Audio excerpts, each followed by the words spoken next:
यमुना तीरावनचारी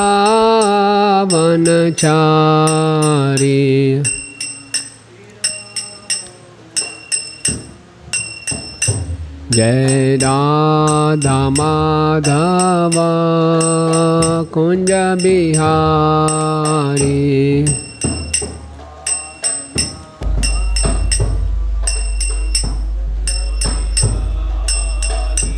जय Radha Madhav Kunj Bihari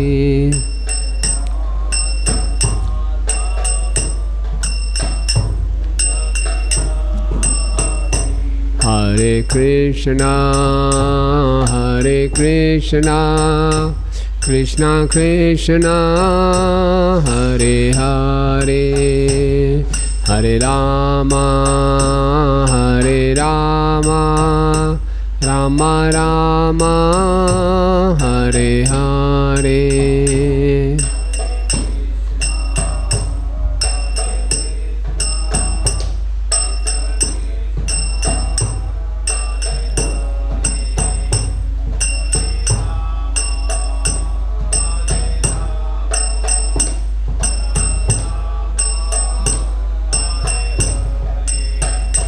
Hare Krishna, Krishna Krishna, Hare Hare, Hare Rama, Rama Rama, Hare Hare.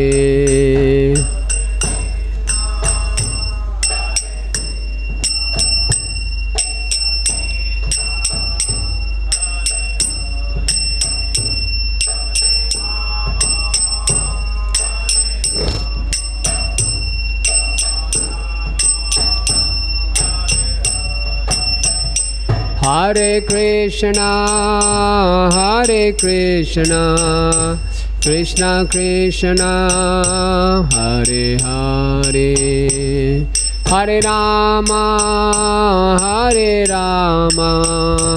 Rama Rama, Hare Hare.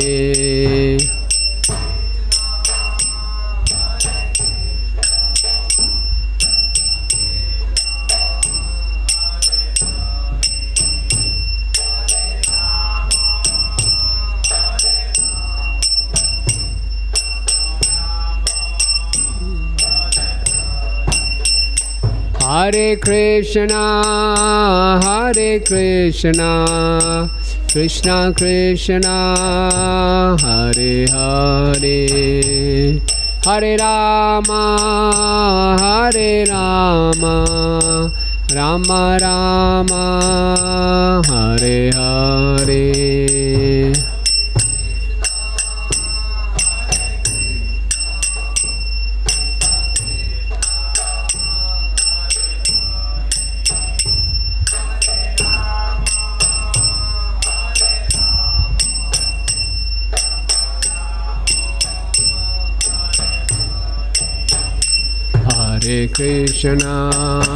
Hare Krishna, Krishna Krishna, Hare Hare, Hare Rama, Rama Rama, Hare Hare.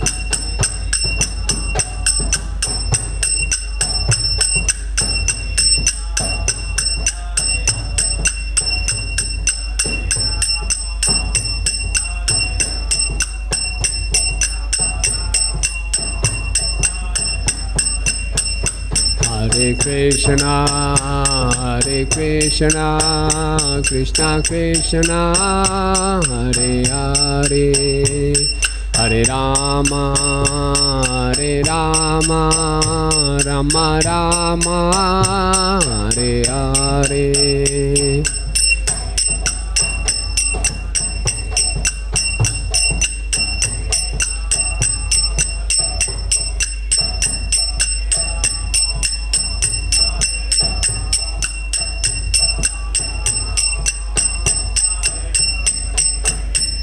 जय प्रभुपदा प्रभुपदा प्रभुपदा श्रील प्रभुपदा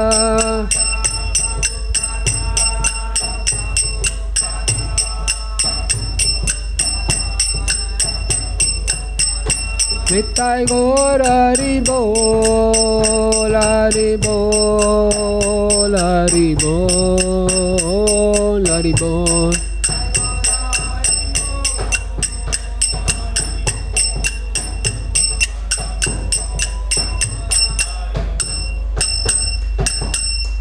श्री राधा श्याम सुंदर जी की, श्री गौर निताय की, गिरिराज गोवर्धन की, सरशाली ग्राम शिला जी की, जगन्नाथ बलदेव सुभद्रा सुदर्शन जी की, विंध्य देवी तुलसी महारानी की, ग्रंथराज श्रीमद् भागवतम की, निताय गौर प्रेमानंदे। ओम नमो भगवते वासुदेवाय।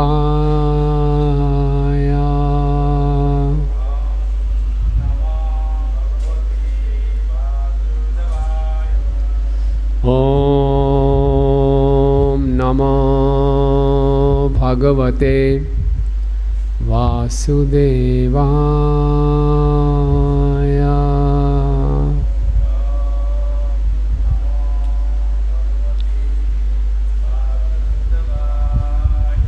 ओम नमो भगवते वासुदेवाय।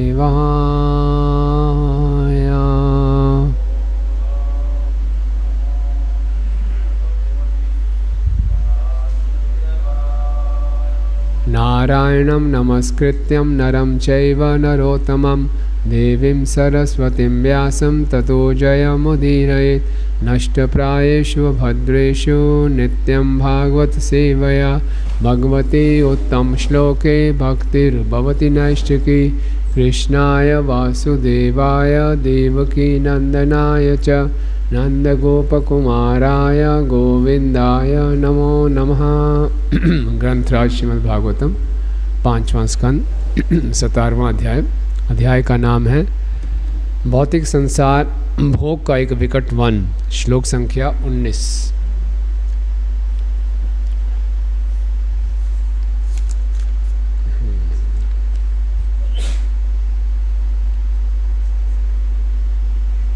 क्वचित दुःसेन कायाभ्यंतर।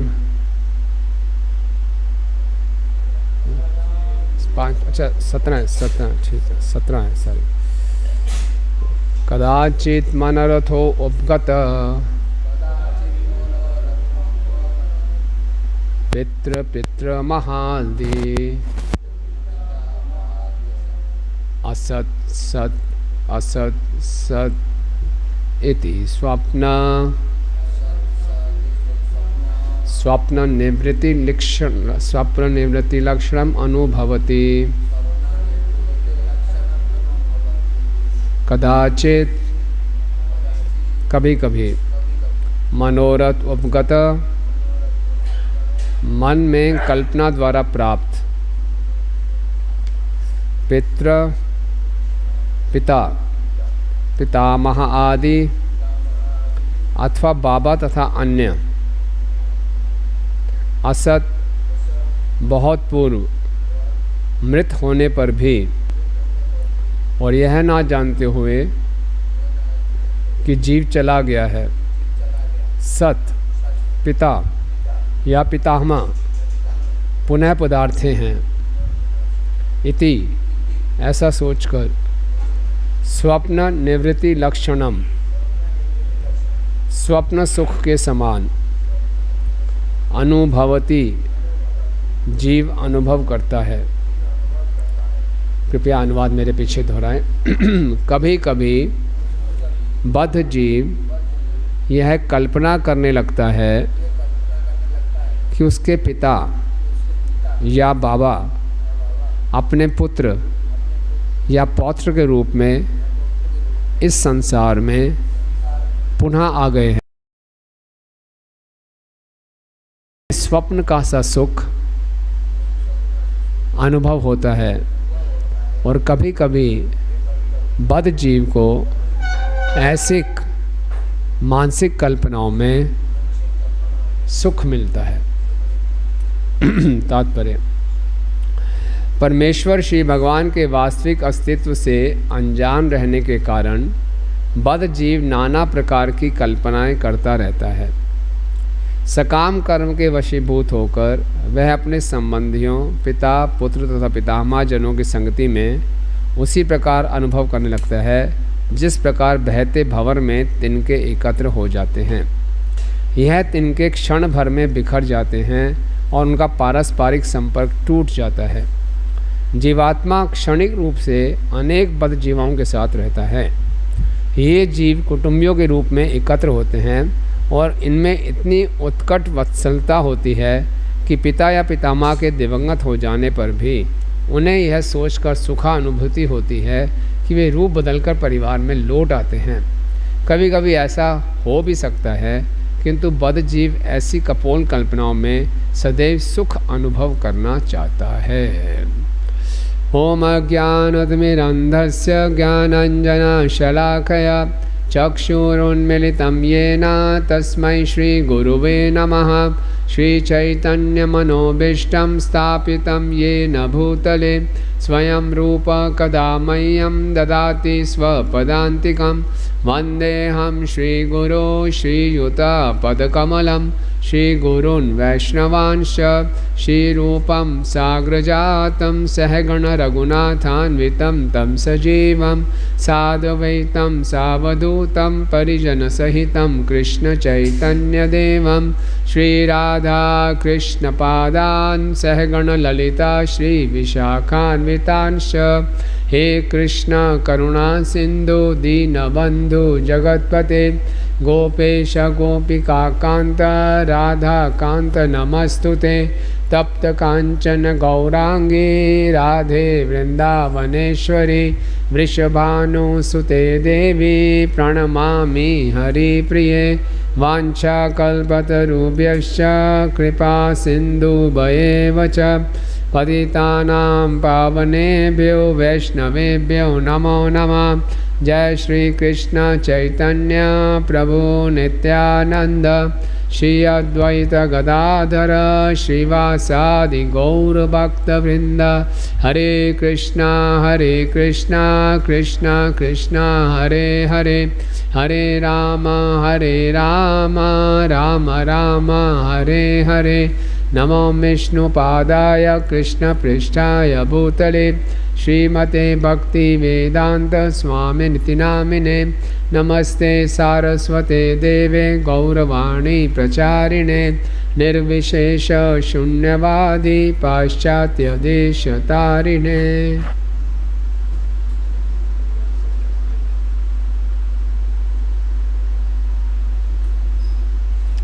हरे कृष्णा। तो ये भागवतम का 5वां स्कंद है और ये वार्तालाप चल रही थी इससे पहले महाराजा रघुगण में और जड़ भरत में। और पिछले 13वें अध्याय में जड़ भरत जी ने राजा रघुगण को बताया था कि ये भौतिक संसार की तुलना एक जंगल से की थी। एक रूपक चित्र दिया था, डायरेक्ट बात नहीं की थी। उसके बाद उनकी वार्तालाप ख़त्म हो गई।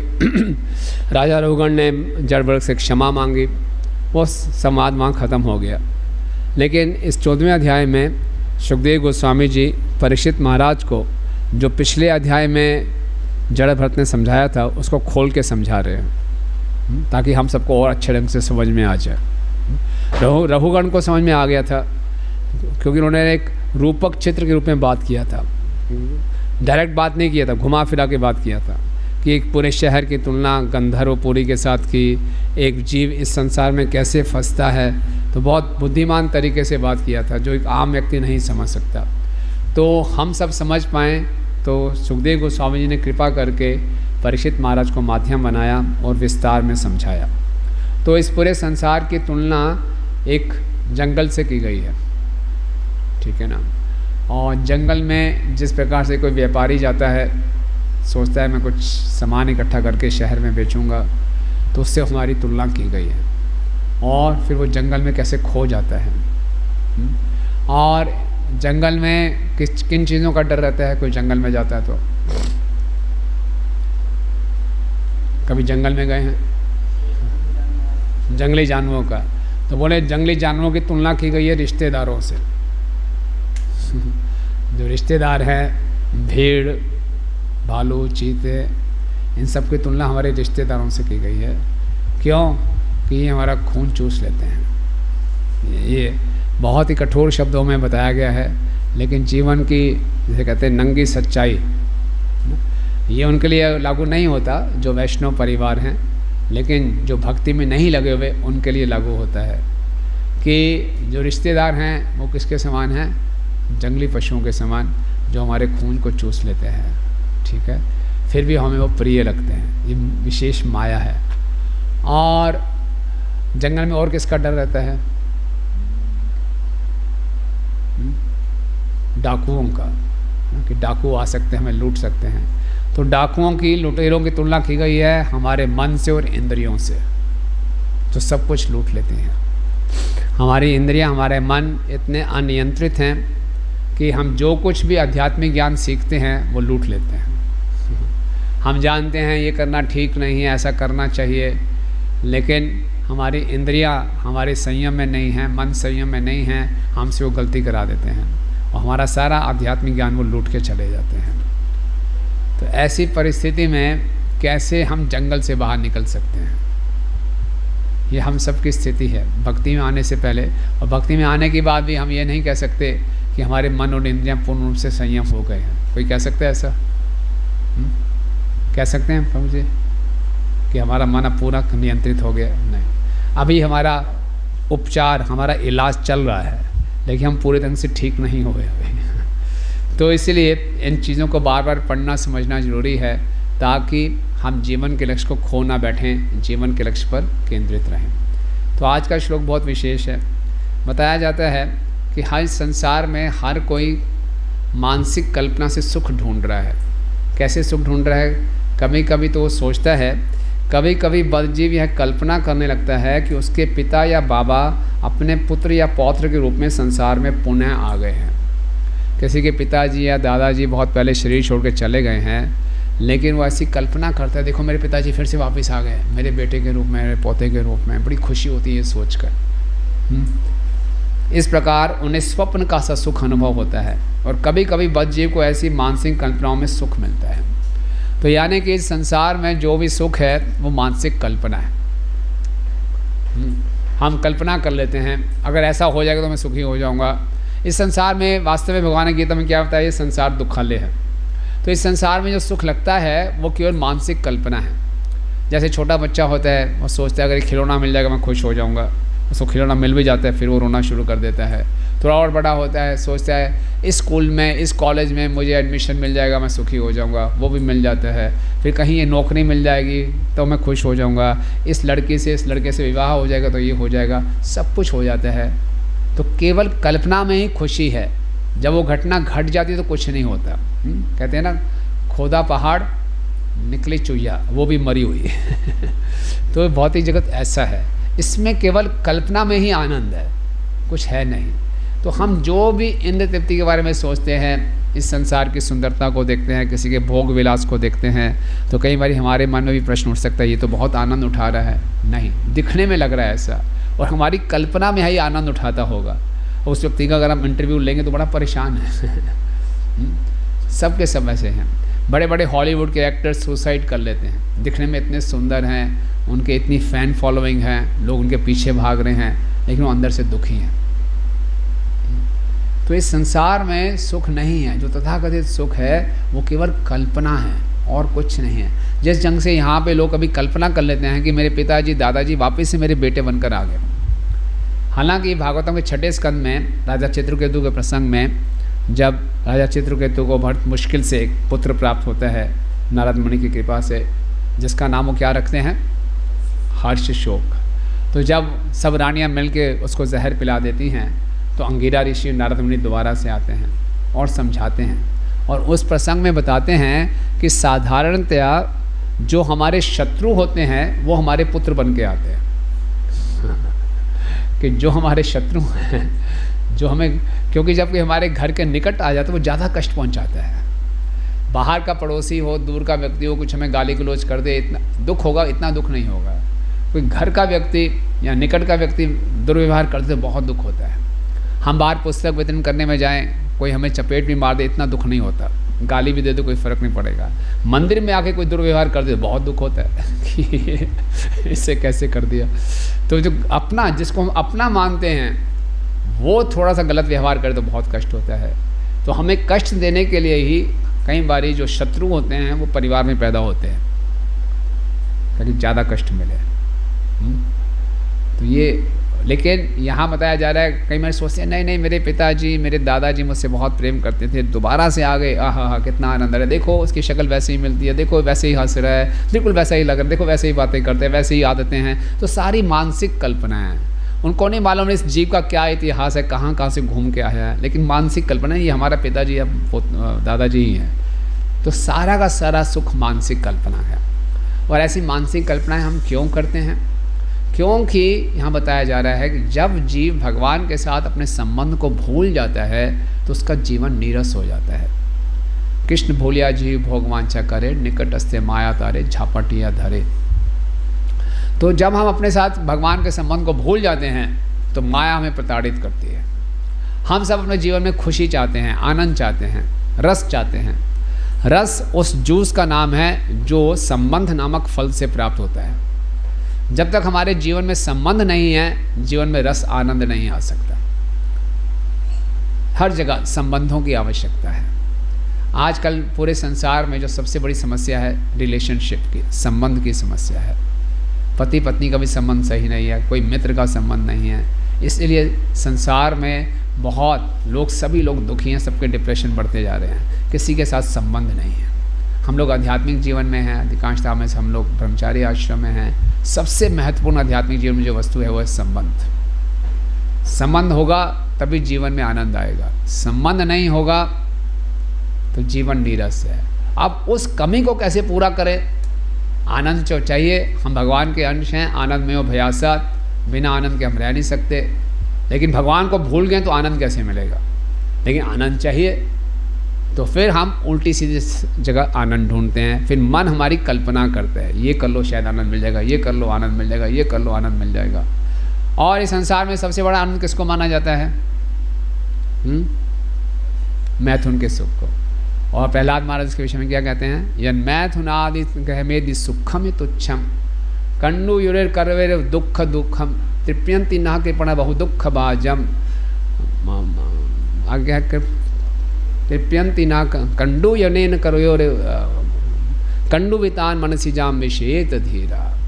मनसी जाम कंडू वितान मनसी जाम विषेत धीरा। ये जो मैथुन का सुख है, दो हाथ में खुजली के समान, जय श्री राधा श्याम सुंदर जी की जय, गौनिताई की जय, खुजली करने के समान है। तो जितना खुजली करेंगे लगता है कि सुख मिल रहा है, लेकिन और दुख बढ़ रहा है। मनसी जाम, ये मन से उत्पन्न हुआ है, कुछ इसमें कुछ वास्तविकता नहीं है, मन से उत्पन्न हुआ है। विषहेत धीरा, धीर व्यक्ति ये समझ के सहन कर लेगा। लेकिन जो धीर नहीं है वो कल्पना करता रहेगा, मैं उसके साथ संग करूं, मैं उसके साथ संग करूं तो ज़्यादा सुख मिल जाएगा। आजकल सरकार ने बोल दिया ठीक है, आप जिसके साथ संग करना चाहते हैं करिए, विवाह की भी आवश्यकता नहीं है। लोग सोच रहे हैं इससे ज़्यादा सुख बढ़ जाएगा, लेकिन लोग ज़्यादा और परेशान हो रहे हैं, क्योंकि सब मानसिक कल्पना है। ये बहुत विशेष बात है, हमारे को समझ में नहीं आती कि संबंध ज्ञान जानना कितना आवश्यक है। इसलिए लोग प्रयास करते हैं और कुंठित होते जा रहे हैं, और कुंठित होते जा रहे हैं। आजकल समलिंग में पुरुष पुरुष के साथ, स्त्री स्त्री के साथ भी करने का प्रयास कर रहे हैं, उसमें और दुखी होते जा रहे हैं। कई लोग और इससे नीचे गिर जाते हैं। तो कहीं विश्वास नहीं होता, कहाँ संबंध बनाएं? तो प्रभुपाद जी क्या कहते हैं, किसके साथ संबंध बनाते हैं? फिर कुत्ते बिल्लियों के साथ संबंध बनाते हैं, उसमें भी फ्रस्ट्रेट हो रहे हैं। तो अभी हमने नेट में कोई किसी ने हमें बताया था कि आजकल लोग ना किसी मनुष्य से शादी कर रहे हैं, ना किसी पशु से शादी कर रहे हैं। एफिल टावर से शादी की एक लड़की ने, उसमें इस संसार में सब धोखा देते हैं, एफिल टावर मुझे धोखा नहीं देगा, तो उसका नाम है मिसिज एफिल। एक और स्त्री ने बर्लिन वॉल से शादी की, कि वॉल जो बर्लिन दीवार है ईस्ट और वेस्ट जर्मनी ये टिकी रहेगी, उसने उससे शादी की। इतने संसार में लोग धोखे खा चुके हैं झूठे संबंधों के चक्कर में कि किसी पर उनका विश्वास नहीं हो रहा। ये कितनी कितनी दयनीय स्थिति है, कितनी दयनीय स्थिति है। सब संबंध ज्ञान स्पष्ट नहीं है, इसलिए तो ये जानना बहुत ज़रूरी है। लोग सोच रहे हैं हम अपना स्थान बदल लेंगे, परिस्थितियाँ बदल लेंगे, वहाँ चले जाएंगे ज़्यादा खुश आ जाएगा, इधर चले जाएंगे ज़्यादा खुश आ जाएगा, खुशी मिल जाएगी। कहीं नहीं, है ना। कई बार ब्रह्मचारी भी सोचते हैं इस मंदिर में नहीं उस मंदिर में जाता हूँ, उस मंदिर में उस मंदिर में जाता हूँ। तो कई बार ऐसे हम सोचते रहते हैं, लेकिन जब तक हम ये नहीं जानेंगे कि मैं कृष्ण का अंश हूँ, मुझे कृष्ण के साथ संबंध स्थापित करना है, यही एकमात्र तरीका है आनंद पाने का। और कोई तरीका नहीं है, और कोई तरीका नहीं है, और कोई तरीका नहीं है। हमारे गुरु महाराज एग्जाम्पल दिया करते थे, जब वो इंडिया से कनाडा जाते थे प्रचार के लिए, तो कैनेडियन एयरलाइंस, उसका दिल्ली एयरपोर्ट पे स्लोगन होता था, fly to Montreal and be happy. आप मॉन्ट्रियल में उड़ान करके जाइए, आपको खुशी मिल जाएगी। और जब वो मॉन्ट्रियल में उतरते थे, इसी कैनेडियन एयरलाइंस का स्लोगन होता था, fly to India and be happy. कि आप भारत में जाओ, वहाँ खुश हो जाओगे। तो भारत वालों को कनाडा भेज रहे हैं, कनाडा वालों को भारत भेज रहे हैं, सब किसकी तलाश में है? आनंद की खोज में है। नहीं, आनंद कहाँ मिलेगा? कृष्ण के चरणों में मिलेगा। जब तक हम उनकी शरण नहीं लेंगे, जब तक उनके साथ संबंध स्थापित करने में हम गंभीर नहीं बनेंगे, ये मन हमें घुमाता रहेगा, कल्पना दिखाता रहेगा, ये कर लो, वो कर लो, ये कर लो, इससे शायद सुख मिल जाएगा। हमारा सबसे बड़ा भ्रम ये है कि हम मनमानी करके खुश रह सकते हैं। इस पूरे संसार में लोग बोलते हैं मैं मन का राजा हूँ, जो मन में आता है वो करता हूँ। हम सोचते हैं हम स्वतंत्र घूमेंगे, किसी की मानेंगे नहीं, अपने मन के अनुसार चलेंगे तो हम खुश हो जाएंगे। जितना हम अपने मन के अनुसार चलेंगे उतना हम दुखी रहेंगे।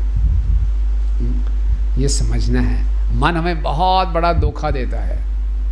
मन सोचते हैं, मन तरह तरह के सपने दिखाता है कि ऐसा हो जाएगा, वैसा हो जाएगा, लेकिन सत्यता केवल ये है। देखिए, हम आपसे प्रश्न पूछते हैं, 2 + 2 कितना होता है? उसका करेक्ट आंसर क्या है? 2 + 2 का 4। इसके गलत आंसर कितने हो सकते हैं? अनगिनत। उसी ढंग से सुख पाने का एक ही रास्ता है, हरे कृष्णा कृष्णा कृष्णा हरे हरे, हरे राम राम राम। यानी कृष्ण की अनन्य भक्ति। सुख पाने का एक ही रास्ता है। गलत रास्ते कितने हो सकते हैं? अनेक। तो जिसको ये रास्ता नहीं मालूम कि मुझे कृष्ण के साथ संबंध स्थापित करना है, वो अलग अलग जगह संबंध स्थापित करेगा और हर जगह वो धोखा खाएगा। क्योंकि संबंध का मतलब क्या है? सम्यक रूपेण बंधन, पूर्ण रूप से बंधन जो कभी टूटे ना। कृष्ण के साथ कभी हमारा संबंध टूटता नहीं है, वो सनातन है। हमारा संबंध कृष्ण से टूटा नहीं है, हम भूल गए हैं, कृष्ण नहीं भूले। लेकिन इस संसार में तथाकथित संबंध हैं वो टूट जाते हैं। यहाँ उदाहरण दे रहे हैं, जैसे समुद्र में घास के तिनके इकट्ठे होते हैं, आपस में मिल जाते हैं, फिर बिछुड़ जाते हैं। इस संसार के संबंध उस प्रकार हैं और उसी में हम इतने अटैच हो जाते हैं क्योंकि हमें चाहिए प्रेम। इस संसार में हर कोई प्रेम का भूखा है, प्रेम की तलाश में हम घूम रहे हैं। कहीं से कोई बोल दे एक बारी प्रेम से आई लव यू, हम लट्टू हो जाते हैं कि देखो कितना प्रेम, हमें कोई प्रेम करने वाला चाहिए, है ना। बहुत पहले हिंदी फिल्म में गाना आया था, पल भर के लिए हमें कोई प्यार कर ले, झूठा ही सही। कोई झूठा ही बोल दे, हम तो बस फिदा हो जाएंगे। कितना हम प्रेम के भूखे हैं। लेकिन उस प्रेम के चक्कर में, उस संबंधों के चक्कर में बहुत धोखे मिल रहे हैं। सब संसार में कुंठित है। तो इस मन की कल्पना में हमने नहीं फंसना और इस संसार में कोई उम्मीद नहीं रखना। हमें लगता है कि संसार में किसी कोने में शायद सुख छिपा हुआ है, संभव में नहीं है। ऊर्ध्वमूलम अधः शाखा अश्वत्थम प्राहुरव्ययम् छंदासि यस्य पर्णानि यस्सं वेद स वेदवित्। ये संसार उल्टा है, असली जगत की छाया है। तो छाया में कभी सुख मिलेगा? अभी 9 बजे प्रसाद होगा, बोले प्रसाद नहीं, आज आपको बहुत सुंदर प्रसाद की फ़ोटो दिखाएंगे, 56 भोग, हरि वो, इसको ग्रहण कीजिए। कर देखते रहेंगे और कुंठा होगी। इसी ढंग से संसार असली सुख की विकृत छाया है। दिखता है ये सुख मिल जाएगा, दिखता है ये सुंदर स्त्री, ये सुंदर पुरुष, ये वस्तुएं, ये ले लूँ, सुख मिल जाएगा। उसको हम भोग भी करने का प्रयास करते हैं, नहीं, कुछ प्राप्त नहीं होता। ये समझने की बात है ना। एक बारी एक राजा की रानी थी, उसके पास उसके बहुत बढ़िया, उसके पिताजी ने उसको विवाह में 9 लाख का हार दिया था। 9 लाख का हार था हीरो का। वो कहीं नदी में स्नान करने गई तो खो गया, तो उसको बड़ा दुख हुआ। राजा ने बोला नया हार ले देता हूँ। बोले नहीं, वही हार चाहिए, मेरे पिताजी ने मुझे दिया था, वही हार चाहिए, कुछ भी करो मुझे वो हार दिला के दो। तो राजा ने पूरे राज्य में ऐलान कर दिया, जो ये मेरी रानी का 9 लाख का हार लेकर आएगा उसको 1 लाख रुपया इनाम मिलेगा। किताब में फ़ोटो छाप दी उस अखबार में फ़ोटो छाप दी उस हार के। तो ऐसे एक बेरोज़गार व्यक्ति था, लड़का सा था, घूम रहा था, क्या करें, उसने अखबार में देखा, अरे यार ये हार मिल जाए तो मेरा जीवन बन जाएगा। तो नदी के किनारे जा रहा था ऐसे ऐसे, तो देखा नदी में, देखा तो हार नज़र आ रहा है, बड़ा खुश हो गया, बड़े ये तो मिल गया हार। नदी नहीं थी, नाला था, नाला सा था। तो अरे तो बहुत बढ़िया बात है, ये तो हार मिल गया, मेरा जीवन बन गया। फटाफट नाले में कूदता है, कीचड़ में, हार ढूंढता है, हार मिलता नहीं। फिर से बाहर आता है, फिर से देखता है फ़ोटो दिखाई दे रही है हार की, फिर से खोजता है, बार बार करता है। वहाँ से एक साधु जा रहा होता है, बोले बेटा क्या बात है, बार बार देख रहा हूँ कूदता है कीचड़ में, इतना गंदा हो गया, कीचड़ में कोई कूदता है, क्या कारण है? उसने सोचा साधु को बताऊँगा, ये हार ले लेगा। बोले आपको क्या मतलब, आगे जाइए आप। साधु बोले कोई बात नहीं, मैं चलना चाहता हूँ। साधु थोड़ा आगे चले गए, देखे फिर बेचारा कूद रहा है, फिर बेचारा कूद रहा है। बाद में रोना शुरू कर दिया जोर जोर से, बड़ा परेशान हो गया। अब साधु के हृदय में दया आई, वापस आया, बेटे क्या है, क्या तेरी मदद कर सकता हूँ? फिर उसने बताया, ये अखबार देखो हार है, यहाँ देखो हार है, मिल नहीं रहा, कूदता हूँ मिलता नहीं है। साधु मुस्कुराया, बोले असली हार चाहिए? बोले हाँ वही तो ढूंढ रहा हूँ, तभी इतना गंदा हो गया हूँ। बोले सर उठाओ। बोले वो देखो पेड़ के ऊपर वो हार लटका होता, उसकी छाया। तो क्या समझते हैं, एक साधु की आवश्यकता है, गुरुजनों की आवश्यकता है, जो हमें दिखाएंगे असली सुख कहाँ मिलता है। इस संसार में सब एक दूसरे को भ्रमित कर रहे हैं ना, अंधा यथा अंध उपनीय मीना। एक अंधा दूसरे अंधे को ले जाए, चलो चलो मैं दिखाता हूँ सुख कहाँ मिलेगा, चलो चलो मेरे पीछे आओ। किसी को नहीं मालूम। लेकिन जब प्रमाणिक गुरु की शरण में जाते हैं, तस्मात् गुरुं प्रपद्ये जिज्ञासु श्रेयसोत्तमा शाब्दे परिचन्निष्णातम ब्राह्मणी उपशमाश्रयम। जो जिज्ञासा कर रहा है कि मुझे असली सुख कहाँ मिलेगा, उसको जाना चाहिए एक प्रमाणिक गुरु की शरण में। हम लोग बहुत सौभाग्यशाली हैं, हम श्रील प्रभुपाद जी की शरण में हैं। प्रभुपाद जी के आज्ञाओं का हम अच्छे ढंग से पालन करेंगे तो असली सुख प्राप्त करेंगे। प्रभुपाद जी के तात्पर्यों को पढ़ेंगे तो इस संसार की सच्चाई हमें स्पष्ट होगी। प्रभुपाद की सारी पुस्तकों में तात्पर्य में अधिकांशतः संबंध ज्ञान को बताया गया है।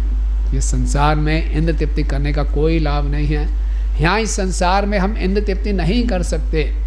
इंद्र तृप्ति केवल मानसिक कल्पना है। वास्तविक इंद्र तृप्ति तो भक्ति में होती है। जब हम कृष्ण की इंद्रियों को तृप्त करते हैं तब हमारी इंद्रियां तृप्त होती हैं।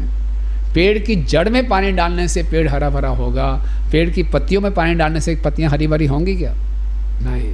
तो इस संसार में जो लोग इंद्र तृप्ति करने का प्रयास कर रहे हैं वो पत्तियों पर पानी डाल रहे हैं, जोर जोर से डाल रहे हैं, बहुत सेंटेड वाटर डाल रहे हैं, सुगंधित जल डाल रहे हैं, चमका रहे हैं, पूरा प्रयास कर रहे हैं कि इसको चमका के रखेंगे। लेकिन मूर्खता क्या है, जानते नहीं पत्ती का जड़ से क्या संबंध है, कि हम कृष्ण के अंश हैं, ये हम जानते नहीं हैं। इसीलिए असली सुख, असली आनंद चाहिए तो असली इंद्र तृप्ति, बिना इंद्र तृप्ति के सुख नहीं है। लेकिन इंद्र तृप्ति कभी होगी, तभी होगी जब कृष्ण की इंद्रियों को तृप्त करेंगे। हम अपने जीवन में ही देख लेते हैं, भक्ति में आने से पहले हम ज़्यादा आनंद में थे कि अब ज़्यादा आनंद में हैं? पक्का? हाँ, आपका क्यों, कैसे आनंद मिलता है यहाँ ज़्यादा? किसी को कैसे बताओगे भक्ति में आने से पहले कम आनंद था, अब ज़्यादा आनंद है? वो तो बोले हम सिनेमा देखते हैं, हम इधर उधर घूमते हैं, सब खाते पीते हैं, आप तो कुछ खाते पीते नहीं हो। आप तो इतने नियमों का पालन करते हो, आपका आनंद हमारे आनंद से ज़्यादा कैसे हो सकता है? कैसे आप अपने जीवन से क्या अनुभव बताओगे हमारा आनंद ज़्यादा है?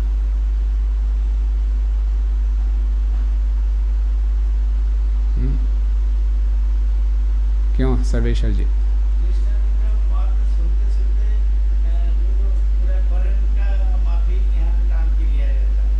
क्या?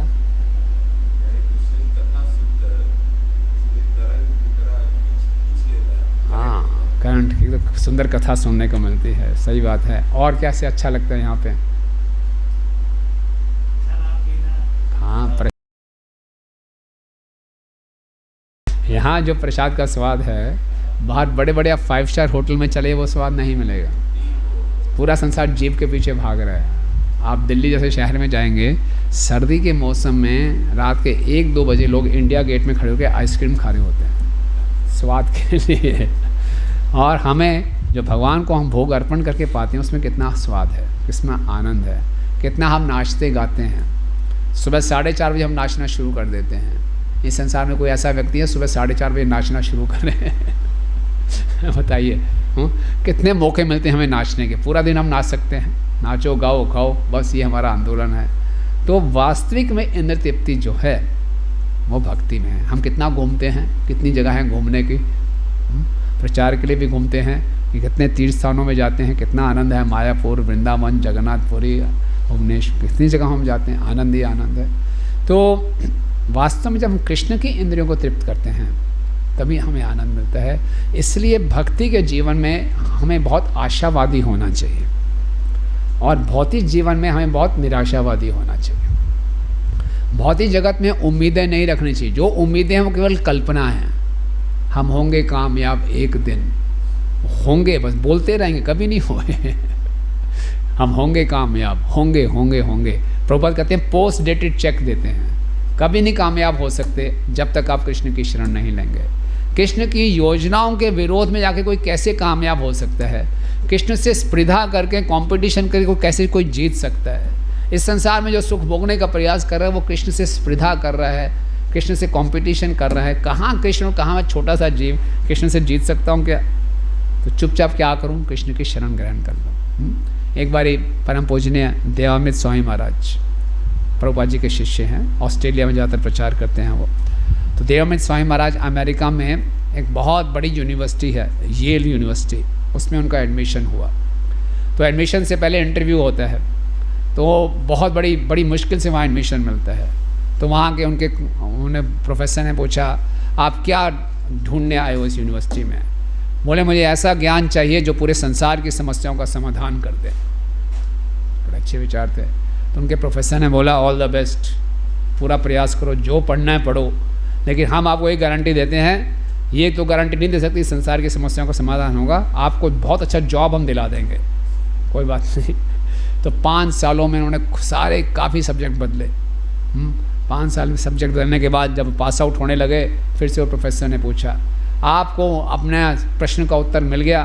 बोले नहीं, मिला नहीं, मुझे ऐसा कोई उत्तर नहीं मिला जिससे पूरे संसार की समस्याओं का समाधान हो जाए। तो निराश हो गए, कॉलेज छोड़ के आगे, पढ़ के आगे। फिर ऐसी सड़क पे घूम रहे थे, इस्कॉन के भक्त मिल गए, उन्होंने प्रभुपाद की सारी किताबें दे दी। वो बड़े पढ़ने में इच्छुक थे, समाधान ढूंढ रहे थे संसार की समस्याओं का। प्रभुपाद की सारी किताबें खरीद दी उन्होंने और 6 महीने तक रोज़ 4-4 घंटे किताबें पढ़ते थे, पूरी किताबें पढ़ डाली, बड़ी अच्छी लगी किताबें। और फिर मालूम चला जी जो प्रभुपाद जी हैं, स्वामी प्रभुपाद जी, भक्ति वेदांत स्वामी प्रभुपाद यहाँ आए हुए हैं, तो सुनने के लिए, लेक्चर सुनने के लिए चले गए। संडे फीस था, सबसे आगे आगे बैठे थे, प्रभुपाद लेक्चर दे रहे थे, वो चुपचाप सुन रहे थे और अंदर ही अंदर ही सोच रहे थे बात अच्छी कर रहे हैं लेकिन इससे भी समाधान नहीं होगा, इस बात से भी समाधान नहीं होगा। बार बार ये सोच रहे थे, मैं तो वो चीज़ ढूंढ रहा हूँ जैसे संसार की समस्याओं का समाधान हो जाए, ऐसे ढूंढ रहे थे। तभी प्रभुपाद जी ने उनकी आंखों में आंख देखे, जोर से प्रभुपाद चिल्लाए, जो इस संसार में आशावादी है वो पशु के समान है। धक से उनको धक्का लगा रहे हैं। तो मैं ऐसे यहाँ समस्याओं का समाधान ढूंढ रहा हूँ। तो इस एक वाक्य ने उनका जीवन बदल दिया। उन्हें बोला हाँ, यहाँ संसार की समस्याएं ऐसे ही रहेंगी क्योंकि इसका डिज़ाइन ही ऐसा है, भगवान ने डिज़ाइन ही ऐसा किया कि यहाँ संसार समस्याओं से भरा रहे। जेल में हमेशा समस्याएं ही रहेंगी, जेल में कोई व्यक्ति सेटल होने का प्रयास करेगा? बताया जाता है कि अमेरिका में कैदियों का इतना ख्याल रखा जाता है, वहाँ इतनी सुविधाएं दी जाती हैं कि वहाँ जो कैदी हैं वो जेल की दीवार तोड़ के अंदर घुस जाते हैं। बाहर के देशों में कैदी जेल की दीवार तोड़ के बाहर भागते हैं, लेकिन बाहर उतने उनको कष्ट मिलते हैं, खाना पीना नहीं मिलता, वो ज़बरदस्ती जेल के अंदर घुस जाते हैं। काउंट करते हैं, होने चाहिए थे 11 कैदी, आज 12वां कैदी कौन आया, नया कैदी कौन आया, तो पता चला वो गलत तरीके से अंदर आया हुआ है। तो इसी ढंग से हम लोग इस संसार में जो कैद खाना है, मानसिक कल्पना है। उससे हमें ऊपर उठना है। तो क्या है, जैसे बताया, एक साधु ने बताया कि असली हार ऊपर है, असली सुख भगवान की भक्ति में है। यही जड़ भरत बहुत सुंदर मन के विषय में राजा रघुगण को बताते हैं। उसने भ्रातव्य एनम अधब्र वीर्यम, भ्रातव्य एनम अधब्र वीर्यम। उसके बाद है सेकंड लाइन है, याद नहीं आ रहा, बहुत सुंदर श्लोक है। भ्रातव्य एनम अधव्य वीरम उपेक्षया अधीयतम अप्रमत्ता गुरुर्हरे चरण उपासनस्त्रो जहि व्यलिकम स्वयमात्ममोषम। भ्रातव्य एनम अधब्र वीर्यम, ये जो मन है अधब्र वीर्यम बहुत शक्तिशाली हो जाता है। उपेक्षा अधायितम, अगर इसकी हम उपेक्षा ना करें, मन की बात को नेग्लेक्ट ना करें, मन की बात को सुनते रहें, तो मन बहुत भारी हो जाएगा। हमें कहीं लग जाए, किसी व्यक्ति ने मेरे से थोड़ी ढंग से अच्छी बात नहीं की, मैंने प्रेम से हरे कृष्णा बोला, उसने जवाब नहीं दिया, इस बात के ऊपर हम मनन करना शुरू कर दें, बहुत बड़ी बात बन जाएगी। ये ऐसा है, पहले भी इसने ऐसे किया था, उसका पूरा इतिहास खोल देंगे। ये द्वेष करता है, ये पता नहीं कहाँ कहाँ पहुँच जाएंगे। मन क्या क्या उल्टी सीधी पिक्चर दिखा देगा। तो उपेक्षा अधीयतम अप्रमत्ता, लेकिन जो बुद्धिमान लोग हैं वो उसको मन की बातों क्या करते हैं, इग्नोर कर देते हैं। कैसे मन से डील करते हैं, गुरुर हरे चरण उपासनस्त्रो, मन को डील करने का, मन से लड़ाई करने का जो अस्त्र है गुरु और हरि के चरणों की उपासना है। जही व्यलिकम स्वयमात्ममोषम, व्यलिकम ये झूठा है। कई बार हम मन के स्तर पे आ जाते हैं, बोले मेंटल प्लेटफॉर्म पे आ जाते हैं। मेंटल प्लेटफॉर्म वो प्लेटफॉर्म है जो एग्जिस्ट ही नहीं करता, कल्पना है बस। तो इस झूठे काल्पनिक चीज़ को जीतना है किस अस्त्र से,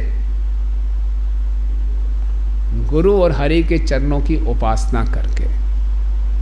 स्वयमात्ममोषम, ये मन हमारे ज्ञान को ढक देता है कि हम भगवान के अंश है। ये मन हमें बताता है कि तू इस जगत का अंश है, इस संसार में सुखी रह सकता है।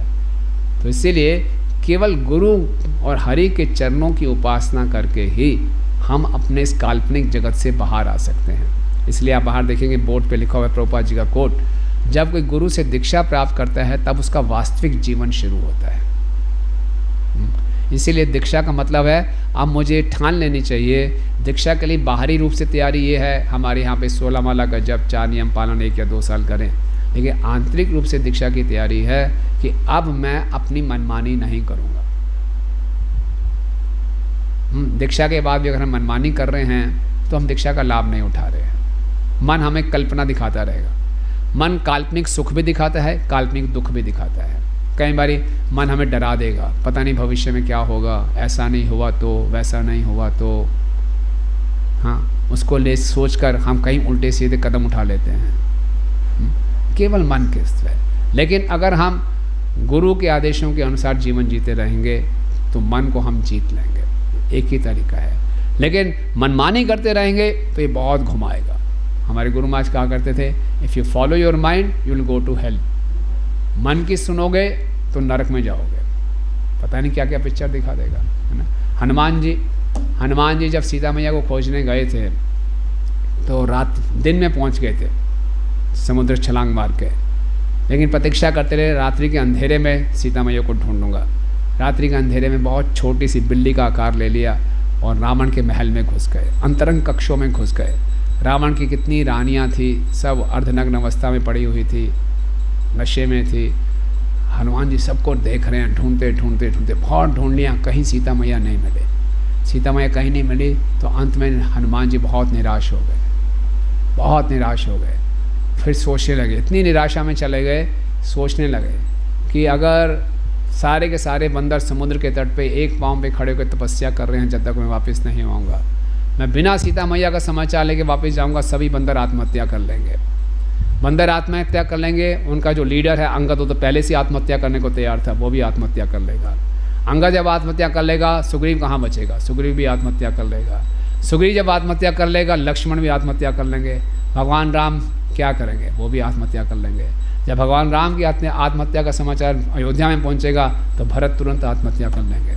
फिर हनुमान जी ने सोचा मैं वापस ही क्यों जाऊँ, मैं यहीं आत्महत्या कर लेता हूँ। फिर सोचने लगे मैं कैसे आत्महत्या करूँ, समुद्र में कूद जाऊँ, चिता जलाऊँ, बहुत विस्तार में चले गए। वाल्मीकि रामायण में कहीं पे जाते मैं कैसे आत्महत्या करूँ। हनुमान जी ऐसे भगवान के शुद्ध भक्त। फिर अचानक ध्यान आया, अरे मैं क्या कह रहा हूँ, जय श्री राम। बड़ा वास्तविकता में आए, ऐसे दुखी होने से फ़ायदा नहीं, मैं पूरे उत्साह से फिर से सीता मैया को खोजूंगा। फिर से उन्होंने खोजना शुरू किया और फिर उन्होंने देखा अशोक वाटिका में एक स्त्री है, पेड़ के नीचे बैठी हैं, बहुत सुंदर हैं, बहुत मलिन लग रही हैं। तब उनको आशा हुई है। कहने का अर्थ है मन हमें कहीं भी पहुंचा सकता है, गलत सुख भी दिखा सकता है, गलत दुख भी दिखा सकता है, और उसके चक्कर में फंस के हम कुछ भी उल्टा सीधा निर्णय लाइफ जीवन में ले सकते हैं। इसीलिए गुरु हरे चरण उपासना अस्त्रो, कभी अपने आप को खाली ना रखें, गुरु के आदेशों की सेवा करते रहें तो हम सुरक्षित हैं। और आध्यात्मिक जीवन में बड़े आसानी से हम कह सकते हैं हम होंगे कामयाब एक दिन। पक्का होंगे अगर हम इन अच्छे ढंग से अपने गुरु के आदेशों का पालन करेंगे तो निश्चित रूप से हम भगवत धाम जाएंगे। एक दिन जरूर हो गए, एक जीवन में, इसी जीवन में तो अगले जीवन में अवश्य जाएंगे। लेकिन अगर मन की सुनेंगे हम कभी नहीं होंगे कामयाब। दिखाएगा मन, आपको सुख मिल जाएगा, ऐसा कर लो, अपनी योजनाएं बनाओ, यहाँ रहे तो ये हो सकता है, वो हो सकता है, कई तरह के विकल्प देगा मन। लेकिन सही उत्तर एक होता है, गलत उत्तर अनेक होते हैं। तो सही उत्तर एक ही है, गुरु और कृष्ण के चरणों की उपासना, यही सही उत्तर है। इसके अलावा सब दुख ही दुख है। तो इसीलिए ये बहुत सुंदर श्लोक है जो बता रहा है कि मन हमें कैसे काल्पनिक जगत में फंसा देता है, और उस काल्पनिक सुख के पीछे में जीव कई जन्मों से हम भटक रहे हैं, और जितना भटकेंगे हमारा भटकना और बढ़ता जाएगा। क्यों? जो हम इस संसार में कार्य करते हैं उसकी छाप हमारे मन पे पड़ जाती है, संस्कार पड़ जाता है।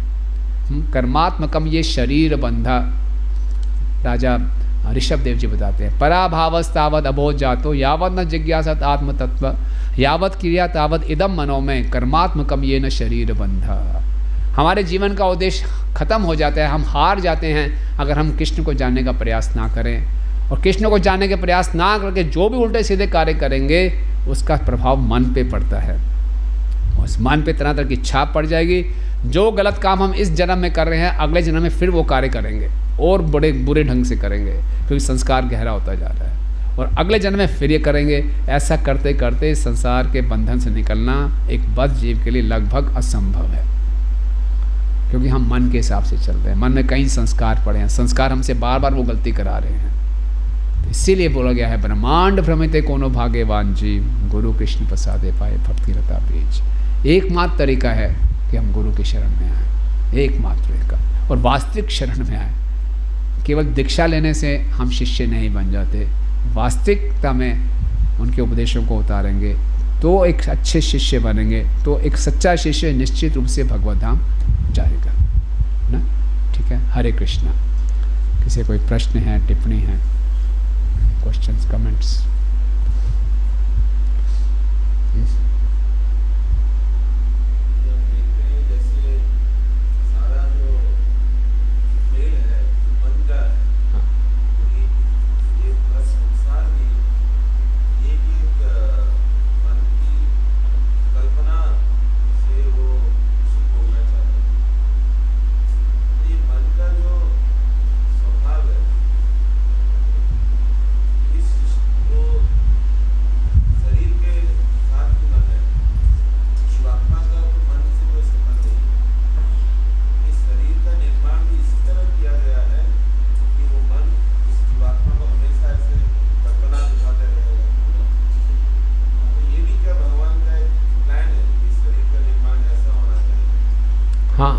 अच्छा प्रश्न है। तो मन का ऐसा स्वभाव क्यों है? मन एक जड़ वस्तु है, इंस्ट्रूमेंट है ना, और वो इंस्ट्रूमेंट का कार्य क्या है? जय श्री राधा श्याम सुंदर जी की जय, श्री कौन है? वो इंस्ट्रूमेंट का कार्य है मिथ्या अहंकार की सेवा करना। हम जब भगवान से हमने विरोध किया, मिथ्या अहंकार, जो अहंकार झूठा अहंकार है कि मैं भगवान से अलग हूँ, उस अहंकार के कारण हमारे भौतिक अस्तित्व है। तो ये भौतिक अस्तित्व क्यों है? क्योंकि भगवान से अलग होकर मैं भोगना चाहता हूँ, तो इसकी सुविधा को देने के लिए भगवान ने मन जैसा एक इंस्ट्रूमेंट साथ में दिया है, जो हमेशा हमें मन के प्लेटफॉर्म पे माया नाचती है, जो हमें दिखाएगी सब कुछ ऐसा है, रंग बिरंगा है, इसमें भोग करो आप। तो मन और बुद्धि क्या है, मिथ्या अहंकार की सेवा करते हैं।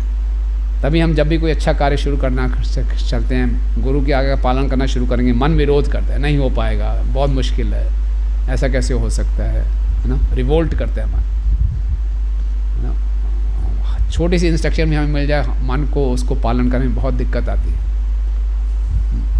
क्योंकि मन के अंदर एक तो पूरे संस्कार भरे पड़े हैं भोग के। तो उसको बोला अब सेवा करो, तो सेवा के लिए बोलेगा सिंटेक्स एरर है, ये प्रोग्राम एरर है आप कोई गलत कमांड दे रहे हो भोग की कमांड डालो तुरंत करूँगा, सेवा की कमांड नहीं, एरर है, गलत, जाओ यहाँ से।